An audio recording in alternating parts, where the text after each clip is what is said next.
Буга чейин Ош шаарында тротуарларды мыйзамсыз курулуштардан тазалоо, жөө жүргүнчүлөргө шарт түзүү иштери жүргүзүлүп келген. Бирок азыркы тапта иштин майнабы чоктой көрүнөт. Каланын башкы планында 1300 чакырымдан ашуун тротуар болсо, учурда анын жарымына жетпеген бөлүгү гана колдонулат. Бүгүнкү күндө анын ичинен бир 500 километрге жакын гана тротуарлар колдонулат.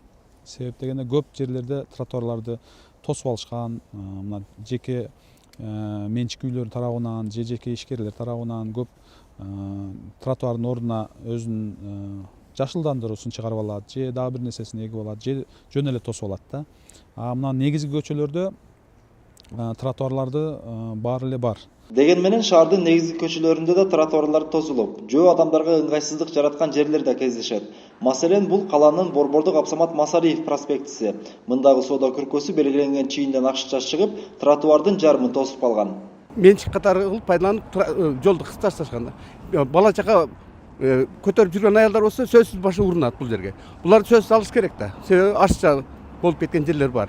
Ошондой центральный жерлер көчөлөрдөгү мына ушундай курулуштар бир да карап койсо болот. Чеке жердегине карашып, борбордук көчөлөр калып калат. Ал эми бул көчөдө Ош шаарынын Борбордук Исхак Разаков атындагы көчөсү. Мында тротуардын өзү жок. Ал тургай жолго жакын жайгашкан үйлөр узундугу 1 чакырымга жеткен жайда иш алып барган автоунаа тейлөөчү жайлар жөө жүргүнчүлөргө тоскоолдук жаратып келишет. Аралап машиналарды мындай аралагандан кийин эме кылып өтөбүз да. Жүдөө да бул жер. Шаар бийлиги ушуга көңүл бөлүп карап койсо болмок. Шаардын чак ортосу ошол тротуар куруп, оңдоп койсо жакшы болот. Исхак Разаков көчөсүнүн бул аймагындагы тротуарлар мурдадан каралбаганын, буга окшогон жайлардагы көйгөйлөрдү жоюп, келечекте тротуар куруу пландары бар дейт адистер. Ал эми тротуарды тосуп алган же ага чейин чыгып кеткен курулуштар каланын башка көчөлөрүндө да кездешет. Аларды бошотуу иштери атайын комиссиянын чечими менен аткарылат.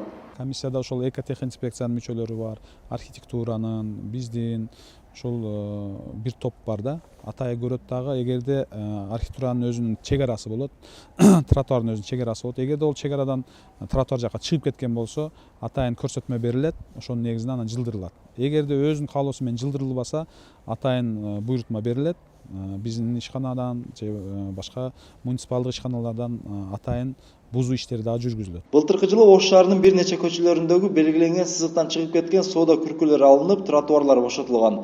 Быйыл ал көчөлөрдө тротуарларды кеңейтүү жана жаңылоо иштери жүргүзүлмөкчү. Эрмек Муратбек уулу, Мунарбек Арзыбек уулу, Пирамида, Ош.